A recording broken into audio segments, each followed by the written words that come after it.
My first guest is my cousin Heather Macdonald McKay from Nova Scotia.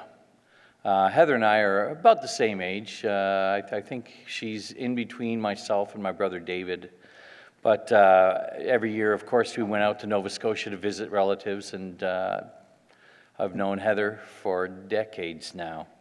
And I wanted to invite her up right now to come and say a few words about her impression that she had living out in Nova Scotia and meeting her zany cousin, Michelle. Ladies and gentlemen, my cousin Heather.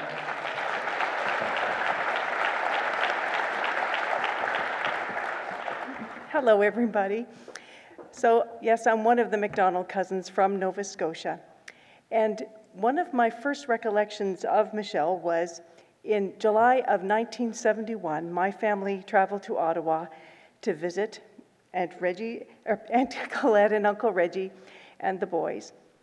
And I was about 6 years old at the time, and I was quite enamored with all the wonderful things of the big fancy city, including fancy bathrooms. And I remember being in Aunt Colette's fancy bathroom, and I needed to have a little pee. And I was sitting on the toilet just looking around and admiring this wonderful bathroom. They had a vanity. We only had a pedestal sink in Nova Scotia. And then all of a sudden, the door opens, and it's Michelle, and I'm thinking, oh gosh, it's the guy with the Celtic afro. Because back then he sported the great big Celtic afro. And so my impression that I got that lasted for decades began at that moment of how quiet and respectful Mike was. And he excused himself, but on the way out of the bathroom, he showed me how I should lock the door. And I appreciated that. And so that was my first impression of him. But throughout all the decades that passed, even though he sported short curly hair, I still picture him with the big Celtic afro. And many of us Macdonalds are genetically predisposed to curly hair to one degree or another.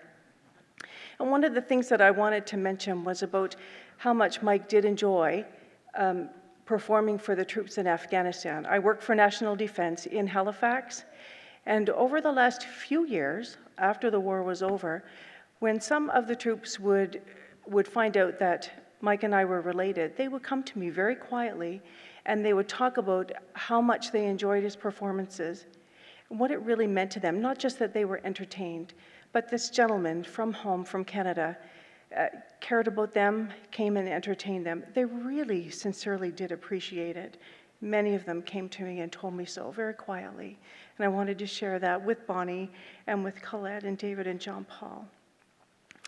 And so this was just a quick story, and I just wanted to leave it with you that on behalf of all of us Macdonald cousins, how much we loved and appreciated our cousin Mike.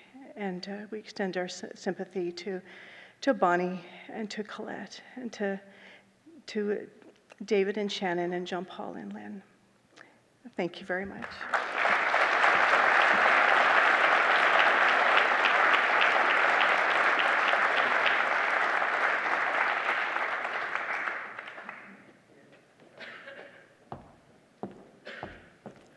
Thanks so much, Heather.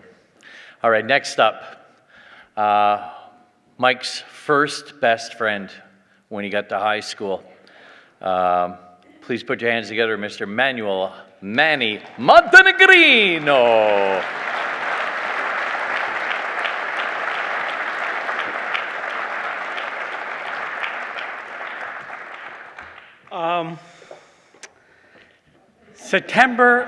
September 1969.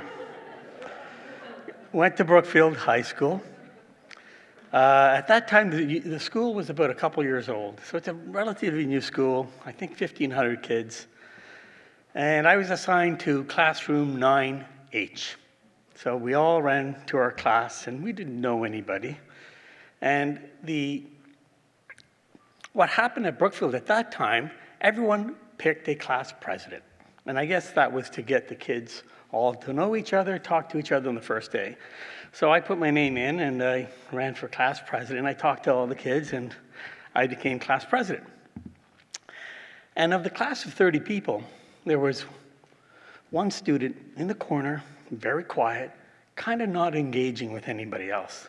And I looked over and I saw, and it was over, the class was over, and I went over and talked to him.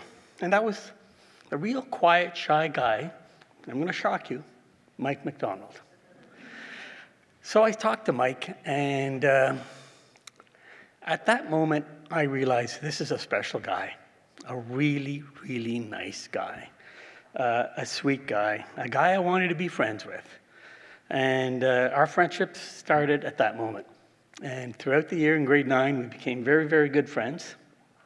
And he became less and less shy and more friendly. And by the time, I think, grade 10 or 11 or 12, I forget which one it is, but Mike was everybody's friend. Mike was just loved by everybody in the school. And it was just so wonderful to see that Mike just became that guy. He owned the high school. By grade 13, Mike and I, Brookfield High School had a concert, and it was mostly musical. And one year we decided to make it all comedy. And that was, Mike predominantly wrote most of the sketches. It's called The 7 Deadly Sins. I don't know if anybody remembers it.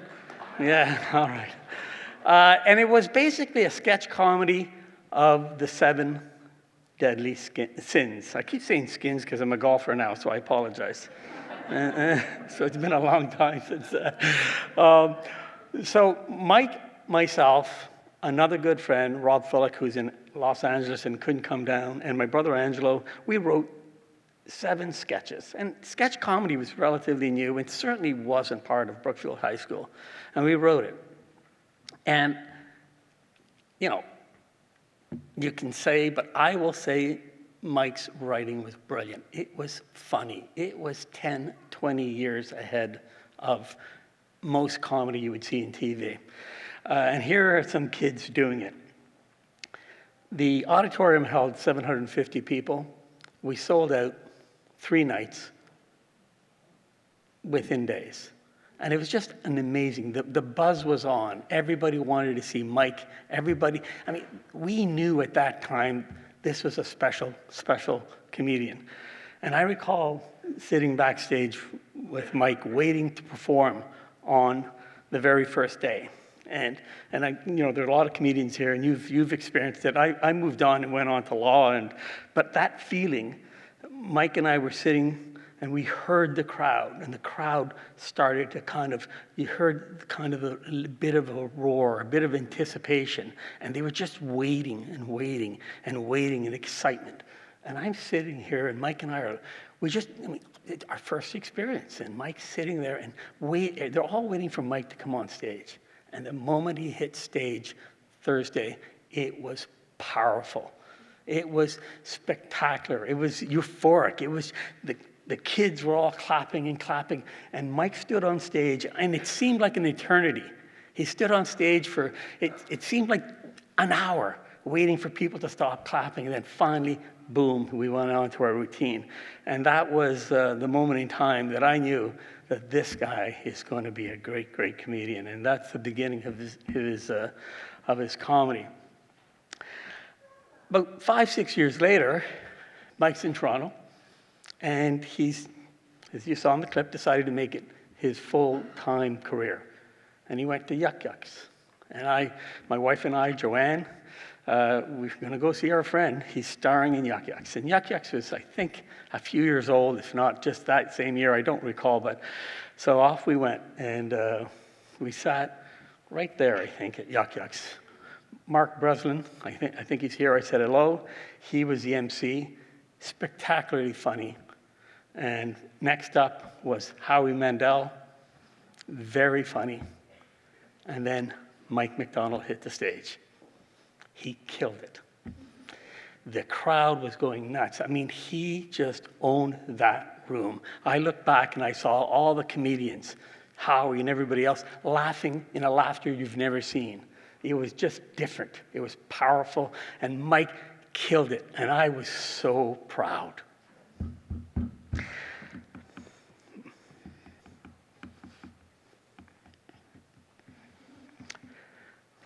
I knew my good friend was going to do something big, and it was fantastic to see him own that room. Last little story is Mike used to come home and see his family every Christmas, and it was a wonderful time. He always spent a day at with my family, and it was very special because Mike would come, and my kids are now in their 30s, but Mike would come every year, and even from the time they're 3 or 4 years old, right at the time they're teens, Mike would come over Christmas and play with the kids. And the kids just loved his comedy. When Mike passed away, I got a text from my 33-year-old son, Chris, and he's just texted, "Get to bed." Because that's what Mike used to always say to Chris, "Get to bed." And that was just just get to bed. So it was just hilarious. But Mike would sit there, and just to explain the perfection of this man, we'd have fun, we'd talk about things, we'd play cards, and Mike would do some routines, and he'd listen to the kids, the 13, 14-year-old, my 14-year-old kids at the time, 15, 16, whatever years, and he'd take notes. He'd take notes. Like my son would say something current, because as you get older, we get further removed from what's current. But Mike took notes. And he took notes, and he wanted to be current, wanted to be ahead, and always wanted to be on point.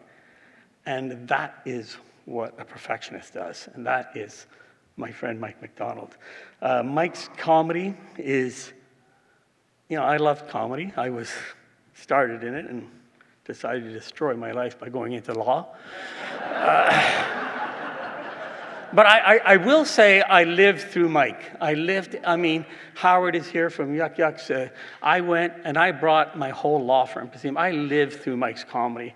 But Mike is, and of course we all love comedy, but Mike was special because Mike's special ability was he could connect the whole audience. Much of comedy today, unfortunately, I don't enjoy it.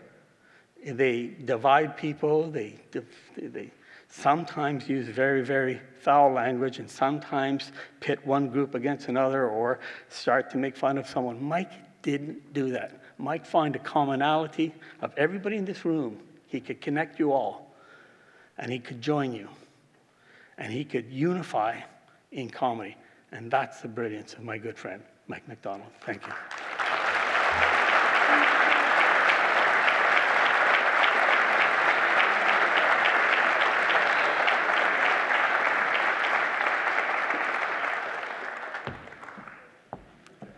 Thanks, Manny. Thanks so much. All right, next up, I want to bring up Mike's manager of almost 40 years, I believe. I guess he can tell you himself. Please put your hands together for Mr. Howard Lapidus.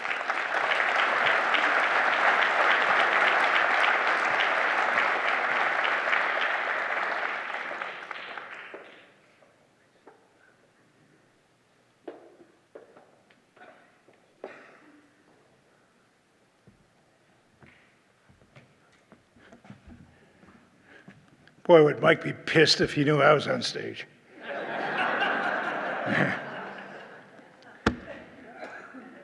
Back in the 70s, I had the pleasure of living in Ottawa and did radio for a long time. And one of the things that really was a highlight for me is I got to produce concerts with Harvey Glatt and Treble Clef. And for some reason, we were booking Barrymore's, which I guess still exists. And I was in the club one night, up on the balcony. A guy comes up to me and says, "You're the guy that does the concerts?" I said, "Yeah." He says, "You ever looking for opening acts?" I said, "Well, they usually come in with their own." I said, "Why is that?" He says, "Well, I'm a comedian." Of course, it was Mike. I said, "Where do you perform?" He says, "Well, I don't." I said, "Well, okay. Tell you what." And for some reason, I gave him my card. I said, "Well, when you decide to perform, call me up. See ya." A couple days later, guy calls me up. He Says, I'm the guy you met. I said, yeah. He said, I'm performing in 2 Fridays down the road at Rodder's Club. And at that point, I hadn't been there yet, and I really was behind. It was really, Stuart's here, it was happening, really massive club, and I should have seen the scene. So I get to the day, and Mike told me he was going to be there, and I figured, well, I'll show up. I've got to see the place anyway. I go in there, I see Mike, and this is not a comedy crowd. This is I'll say it, punk rock crowd, because that's what it was then. And it was loud, and people were jumping up and down and going nuts. It was a good time, but not a place where you're going to see comedy, where somebody's going to listen. And he goes up, and it was a little rough off the top. And he persisted, and he persisted, and he kept going, and slowly turned the crowd. They didn't kill him. And he finished his first set. And I thanked him, and I was going to leave. He says, no, you got to stay for the second set. Now, I just see the guy do a half hour, and apparently this is his first time doing this. I found this odd. I said, he's going to do this again. I see it again. Another half hour, totally different. And something told me I have to say something. And what I did say is, I'd like to be your manager. And it's 40 years later.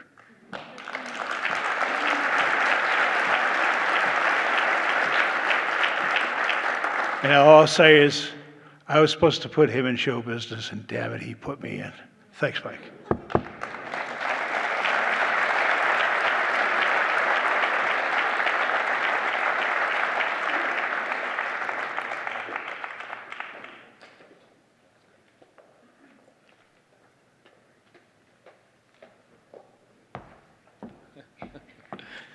You don't have to duck. It's a tall stage, Rich.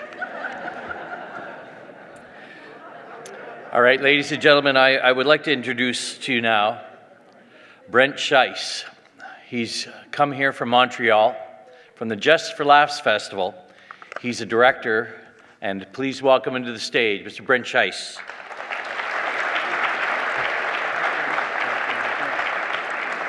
Good evening, everybody. I started working at the festival, Just for Laughs, in 1991. That was a full 6 years after Mike's first English gala. He was on our first gala ever, and JP, you were right, he did exactly 24 appearances at our festival. No other performer even comes close. He was the marathon man of Just for Laughs and truly the king of Canadian comedy and comedy. The one thing that set Mike apart, one of the many things that set Mike apart from the other acts is Mike never stopped being a fan. Howard, I think you'll agree with that. Always a fan, always made a study of comedy, and he would show up, one of the few comics to show up at rehearsals for other people's shows because he wanted to meet Henny Youngman. He wanted to meet Don Rickles. He wanted to meet Joan Rivers. He wanted to meet not just the old school, but the people who paved the way for people like him. And he would sit there, very respectful, but he was clearly an admirer and a respecter of the people who blazed the trail before him. And that was reflected years later when he was at the festival a few years ago, and our up-and-coming comics, the homegrown comic competition performers were there. And Mike so happened to be doing a set on the same show as them. And when they saw Mike, they didn't know he was on the same show. They saw Mike walk in and lost their ever-loving minds. They said, Brent, is Mike doing the same show as us? I said, yeah. And they went over to chat with him, and he was very open, very respectful, and they were of him, and he was of them, saying, this is your shot. You got to really hone it and do it. It was really quite amazing to see that. And I'll finish with one thing. Mike also, at the end of each festival, we have a bit of a tradition in the programming team. We'll go out for a brunch on the Monday after. Just employees, it's over. Some of these kids have worked, almost 24-hour days for the week, and so they're really tired, and they just want to sit down, have a proper meal. And Mike, when he was in town, he'd done a Sunday night show and he was in town, he'd asked to come out with us. So Bruce or Andy or myself, yeah, absolutely, come on out. And he was the only comic ever to do that. And it was testament, I didn't even realize it. But if you look back, he's still a fan. He's still showing respect. These people, weren't comics, but in the comedy industry, he was a fan. He wanted to learn more. He wanted to know more and just hang out and show respect and admiration. And that's one of the things that stuck with me about Mike, is that respect and admiration. So thank you, JP.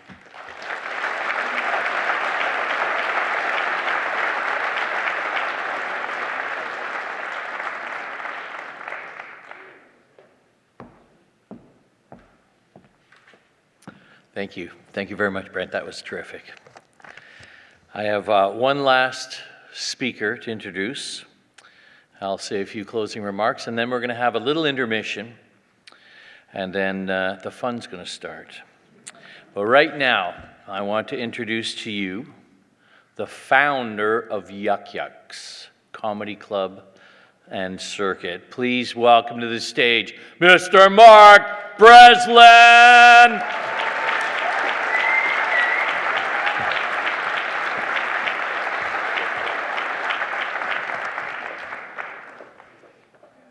Oh, wow. The caption would probably be, "Time is cruel."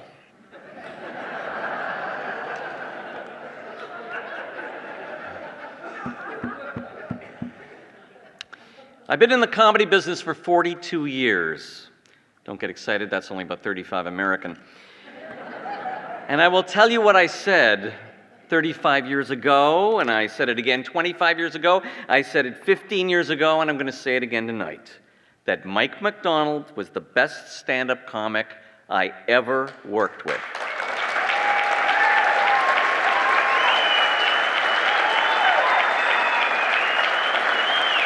It's true. You know, it's interesting, over the past few weeks, testimonials have been pouring in over the internet from comics from all over the continent, saying what a nice guy Mike was, how supportive he was, talking about his patience, his diplomacy, his kindness. And I say, what a lot of bullshit. Did you know this guy? We're not really here to pay tribute to a nice guy. 800 people don't crowd into a room to pay tribute to a nice guy. Hey, remember that guy? He was really nice. Yeah, he was really nice. No, Mike was more than a nice guy. Mike was a maniac. And I loved that maniac. And so did you. And that's why you're here tonight. You know the story about Dizzy Gillespie. Dizzy Gillespie, the great, great jazz man. He was doing an interview, a radio interview in the 1950s, and the interviewer said to him, "Hey, Dizzy, I understand you worked with the best. You worked with Red Rodney. Tell me, was Red Rodney a nice guy?" And Dizzy goes, "Nice guy? Nice guy? Who cares? Give me a prick who can play." And Mike Macdonald was a prick who could play. And here's how he played. He didn't just tell a joke, he acted out the joke. He became the joke, like a human cartoon. He brought a physicality to comedy, stand-up comedy, that had never been seen before. And prolific? Many people have spoken about this already. Wow. Somebody said that he had 3 45-minute sets. Well, I remember when he had 3 3-hour sets. And on his first feature at Yuck Yucks, he did 3 hours, unheard of, on the Tuesday, 3 different hours on the Wednesday, 3 different hours on the Thursday, and then asked me which of the 3 he thought he should do on the weekend. Unbelievable. He loved music, especially new wave and punk, and he schlepped his ridiculous boombox everywhere. Did you know he was a great drummer? He really was a great drummer. And of course he was a great drummer. Drummers are precise. And so is Mike. Not a wasted word or gesture in his comedy. Just like a great drummer. And did you know he was a style icon? Yeah. During his heyday, he wore a custom-made suit. in this weird shade of gray-green.